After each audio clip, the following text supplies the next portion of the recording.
Bienvenue sur la chaîne YouTube de Cryptologique, l'univers crypto et blockchain. Cette vidéo est un récapitulatif de l'actualité hebdomadaire de la crypto-monnaie et des blockchains. Il s'agit d'un condensé de l'actualité présentée sur le site cryptologique.fr. Je vous invite à suivre les liens dans le descriptif pour lire l'intégralité des articles. Semaine 26, du 27 juin au 3 juillet 2022. Si cette vidéo vous intéresse, n'hésitez pas à vous abonner et activer la cloche pour recevoir toute l'actualité des crypto-monnaies. N'hésitez pas à liker également. Merci. Crypto-monnaie. Certains mineurs de Bitcoin pourraient avoir du mal à rembourser leurs prêts. Avec la chute du Bitcoin, certains mineurs pourraient avoir du mal à rembourser leurs prêts garantis par leurs équipements. Près de 4 milliards de dollars de prêts seraient concernés. Robinhood décolle en bourse alors que FTX réfléchirait à un rachat. La plateforme américaine de courtage en ligne Robinhood s'est envolée, lundi 27 juin, en fin de séance à Wall Street après des informations de l'agence Bloomberg évoquant l'intérêt de la plateforme de crypto-monnaies FTX pour un éventuel rachat. Crypto crash, quel crypto crash? L'optimisme règne chez les passionnés malgré la situation. La fin du Bitcoin et des autres crypto-actifs? La plupart des crypto-bros ne veulent pas y croire et cherchent toujours le moyen de faire un billet malgré la crise. Le fonds crypto Tri-Arrow Capital va-t-il mettre la clé sous la porte? 3 semaines après avoir été pris dans la tourmente, le fonds d'investissement singapourien n'a pas réussi à rembourser un prêt de 670 millions de dollars auprès de Voyager Digital. Le marché crypto cale pour repasser la barre des 1000 milliards de dollars de capitalisation. Depuis les 2 derniers crypto-cracks, le marché peine à dépasser les 1000 milliards de dollars de capitalisation, contre 2900 milliards de dollars en novembre dernier. Certaines plateformes seraient secrètement insolvables, estime Sam Bankman-Fried. Dans une interview, le patron fondateur de FTX revient sur l'état du marché des crypto-monnaies, où il commence à jouer un rôle important. Il a aussi alerté sur les risques d'insolvabilité d'autres plateformes. Coinbase continue sa chute. Alors que Coinbase est mal en point, Goldman Sachs a déclassé l'action Coinbase. La banque américaine avait conseillé la plateforme d'échange crypto pour son introduction en bourse en avril 2021. Celsius sera-t-elle le prochain Lehman Brothers? De plus en plus de facteurs peuvent faire penser que la plateforme de prêt fondée en 2017 a mal géré ses liquidités, courant à sa propre perte. L'UE va demander aux acteurs crypto d'identifier les parties prenantes des 1 euro de transaction.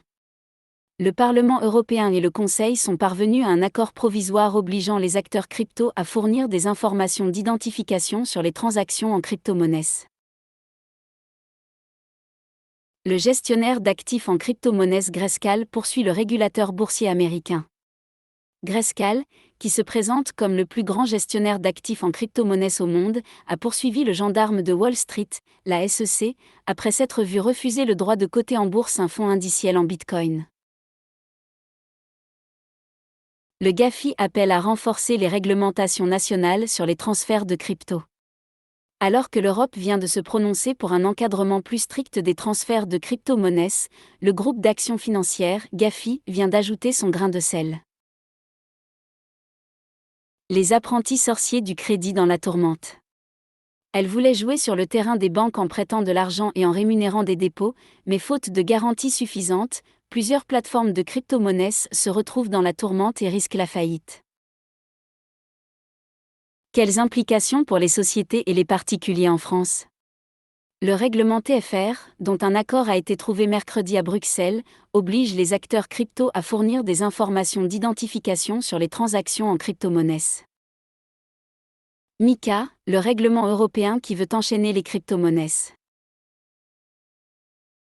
Il s'agit du dernier accord obtenu sous la présidence française de l'Union européenne, le règlement MiCA pour Market in Crypto Assets, encadrant les crypto-monnaies ou crypto-actifs, fait l'objet d'un accord provisoire entre le Conseil et le Parlement. Ce premier cadre réglementaire européen intervient, par pur hasard, après le krach des crypto-monnaies intervenu depuis mars. La star de TikTok Kaby Lame devient ambassadeur crypto pour Binance. Le géant des crypto-monnaies espère que l'influenceur aux 142 millions d'abonnés permettra de vulgariser au mieux l'écosystème des cryptos. Les sociétés de crédit en crypto peinent à sortir la tête de l'eau. Les 2 derniers crypto-cracks du mois de mai et de juin ont fragilisé plusieurs acteurs d'un même secteur. Elles voulaient jouer sur le terrain des banques en prêtant de l'argent et en rémunérant des dépôts, mais faute de garanties suffisantes, plusieurs plateformes de crypto-monnaies se retrouvent dans la tourmente et risquent la faillite. Ruja Ignatova, la reine des cryptos sur la liste des fugitifs les plus recherchés du FBI. Ruja Ignatova est devenue, jeudi, la première fugitive de l'univers des crypto-monnaies à apparaître sur la liste des 10 personnes les plus recherchées par le FBI. Son projet de crypto-monnaie baptisé OneCoin s'est révélé être l'une des plus importantes arnaques financières depuis Bernard Madoff. Napster, le papy du P2P musical, se reconvertit dans la crypto. Le sulfureux Napster, dans les années 2000, a annoncé qu'il se lançait dans les NFT, la blockchain et les crypto-monnaies. Une crypto calquée sur l'euro vient d'être créée, par des Américains. Le consortium américain Circle vient de lancer une crypto-monnaie qui réplique le cours de l'euro. Une nouvelle venue dans le monde de la crypto qui révèle le retard des entreprises et des régulateurs européens dans cet écosystème. La plateforme FTX souhaite racheter BlockFi. Malgré un marché en pleine turbulence, le spécialiste américain de prêts en crypto-monnaies, BlockFi, a annoncé, vendredi 1er juillet, avoir noué un accord avec la plateforme d'échange de devises virtuelles, FTX, prévoyant la possibilité que cette dernière puisse racheter BlockFi pour 240 millions de dollars. Après reconnaître le Bitcoin, la Centrafrique lance sa crypto-monnaie Sango. La République centrafricaine lance officiellement dimanche 3 juillet le projet Sango, c'est le nom de la crypto-monnaie voulue par le président Faustin Archange Touadéra, dans le sillage de l'adoption du Bitcoin comme monnaie officielle fin avril. Comment les États cherchent-ils à taxer les crypto-monnaies ? De nombreux États adoptent des mesures contraignantes afin de réguler le marché des crypto-monnaies, qui jouissait jusque-là d'une grande liberté. Blockchain. Le crypto-crack va-t-il faire émerger les géants tech de demain ? C'est ce que considère le vice-gouverneur de la Banque d'Angleterre, John Califf, faisant un parallèle entre la crise de la bulle Internet et les récents crypto-cracks. Des failles dans les blockchains Bitcoin et Ethereum ? Un rapport met en doute leur caractère décentralisé. Le rapport, publié par la société de sécurité Trade of Bit, met en doute le caractère décentralisé des principales blockchains que sont Bitcoin et Ethereum. Métavers. 1 milliard de personnes dans le métavers d'ici à 2030. Mark Zuckerberg, patron de la maison mère de Facebook, se montre optimiste sur les projets de l'entreprise liés aux univers virtuels. Une IA a appris à jouer à Minecraft sur YouTube. Un réseau de neurones artificiels de la société OpenAI a appris à jouer au célèbre jeu de construction et d'aventure comme un humain. Du remous chez le créateur de Pokémon Go. En difficulté financière, Niantic annule la sortie de plusieurs jeux et prévoit de tailler 8% de ses effectifs. WhatsApp préparerait ses propres mémojis pour ajouter une touche de fun à vos appels vidéo.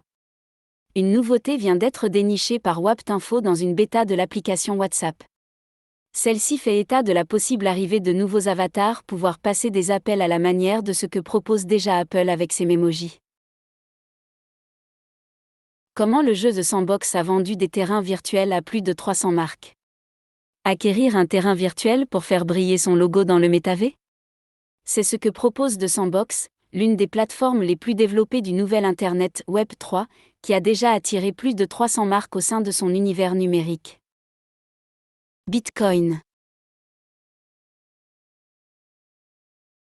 Les 425 millions de dollars investis dans les bitcoins n'ont pas sauvé les finances du Salvador.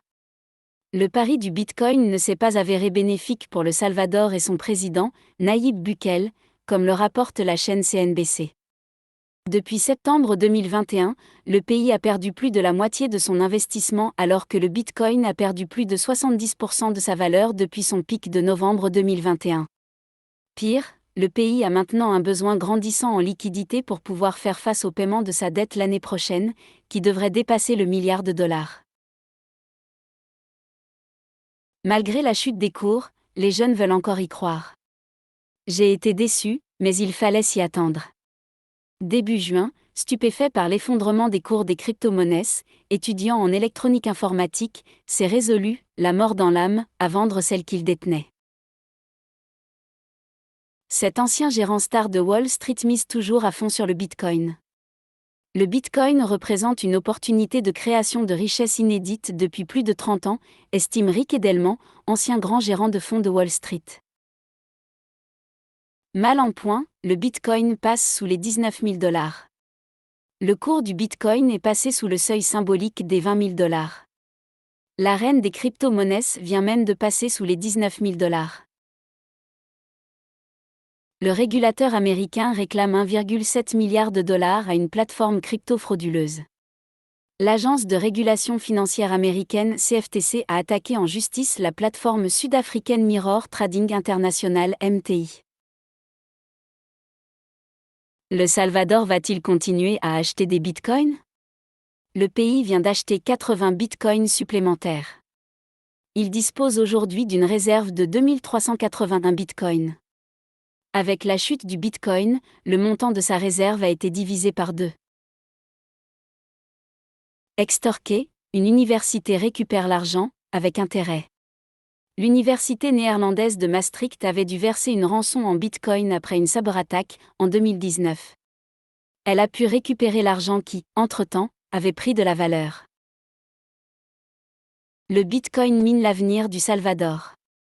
En chute libre, la devise officielle du pays depuis un an avec le dollar fragilise son économie. NFT. Au secours, une app propose aux enfants d'acheter des NFT.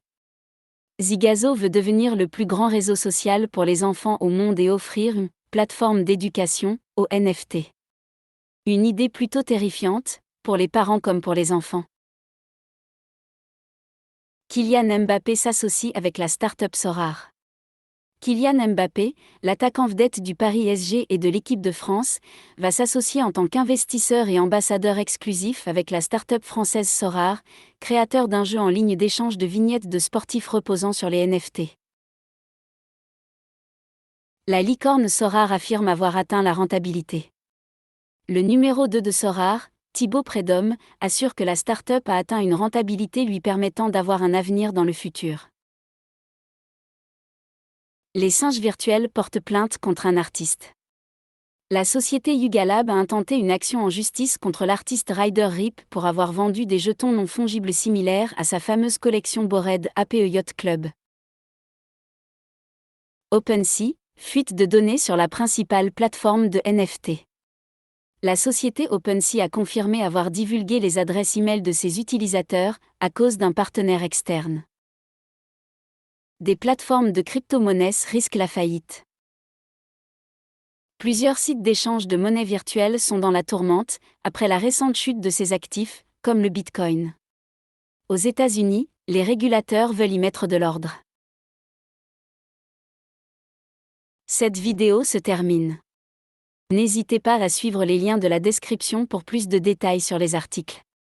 Merci d'avoir regardé, abonnez-vous et activez la cloche pour recevoir les prochaines vidéos sur la crypto-monnaie et les blockchains.